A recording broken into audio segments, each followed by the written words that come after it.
Germano, vamos começar lá do início mesmo. O que estaria por trás, então, dessa motivação para o conflito que nós estamos tendo agora? Olá, Helder, olá a todos que nos assistem, nos ouvem no Podmeio. Olha, as motivações sempre são existem dois tipos de motivações, a que são colocadas para o público, para se vender uma ideia, e a motivação de fato real, aquela que deu sustentação a toda a estratégia e logística envolvida enfim, numa empreitada dessa natureza. E o que é que eles querem vender? Vende a ideia de que, primeiro, vamos combater o programa nuclear iraniano. Essa foi a primeira mensagem divulgada, que os Estados Unidos queria fazer incursão no Irã em relação ao combate ao seu recém-criado programa iraniano, nuclear, inclusive, né, o programa nuclear iraniano, que estava em curso. E aí, depois, Irã sentou na mesa, fez concessões, negociou. Estados Unidos não podia mais usar, de fato, essa justificativa, e agora nós vamos derrubar o regime. Agora o propósito é derrubar o regime iraniano, como se fosse fácil chegar no Oriente Médio, fazer uma incursão que gere um conflito político e social numa região que já é por si só conflituosa. Se você pegar, o Afeganistão nunca mais se tornou o mesmo desde a incursão dos Estados Unidos lá no início dos anos 80, lá nos anos 80, na Guerra Fria, no Afeganistão. O que gerou? Osama Bin Laden, Al-Qaeda e por aí vai. Da mesma forma, a invasão do Iraque, que culminou com a destruição de diversos patrimônios da humanidade, como a grande biblioteca que existia, que era uma das mais antigas do mundo, enfim. E o Iraque está até hoje combalido, não se reestruturou, não se reorganizou. Vamos levar a democracia.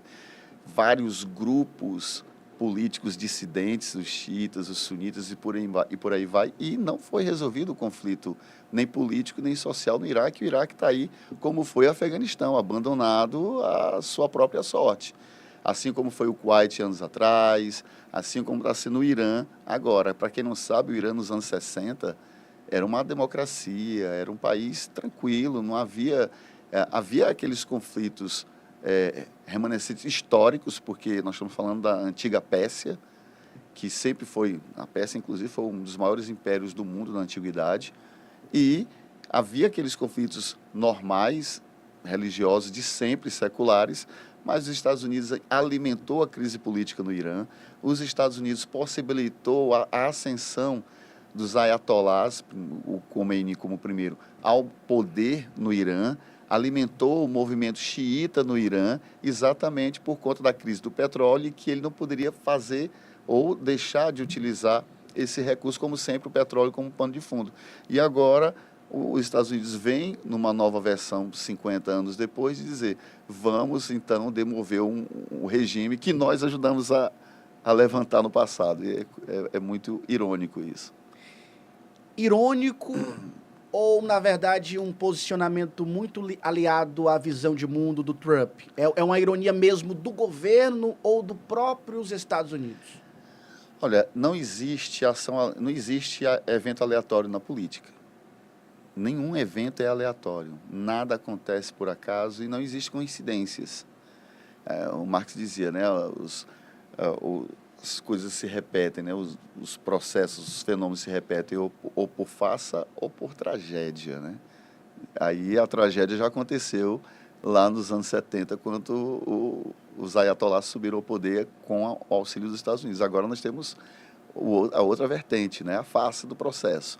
Então, é mais um recurso de política imperialista que os Estados Unidos sempre desenvolveu. O imperialismo aqui não no sentido pejorativo, negativo, no sentido de que a política externa dos Estados Unidos sempre foi essa, de favorecer o crescimento do próprio país, de favorecer os seus interesses econômicos, de favorecer seus interesses políticos, acima de qualquer coisa, acima de tudo.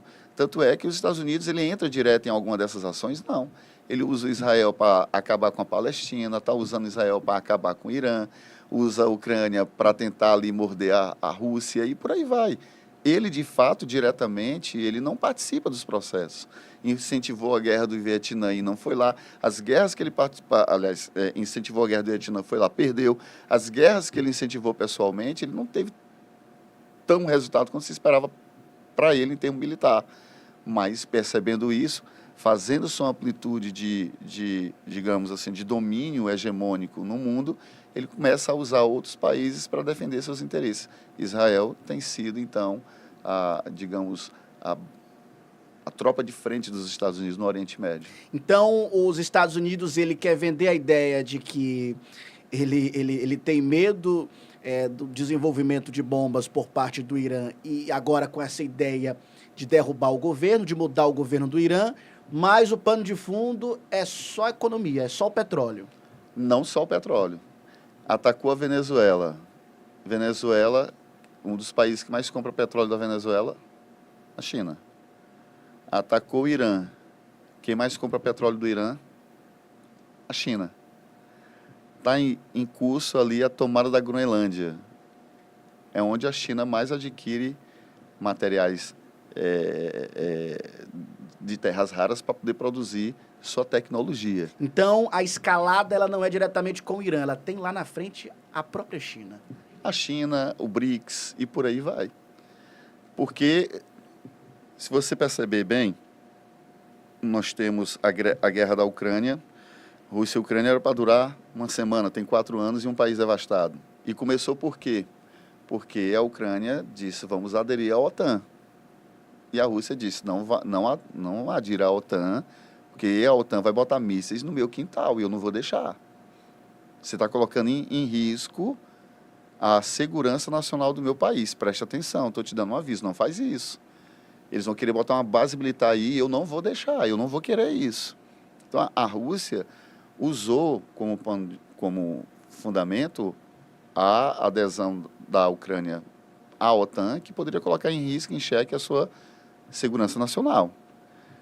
Nisso, obviamente, você desestabilizando a Rússia, você está desestabilizando uma grande potência do mundo hoje, em termos bélicos ainda.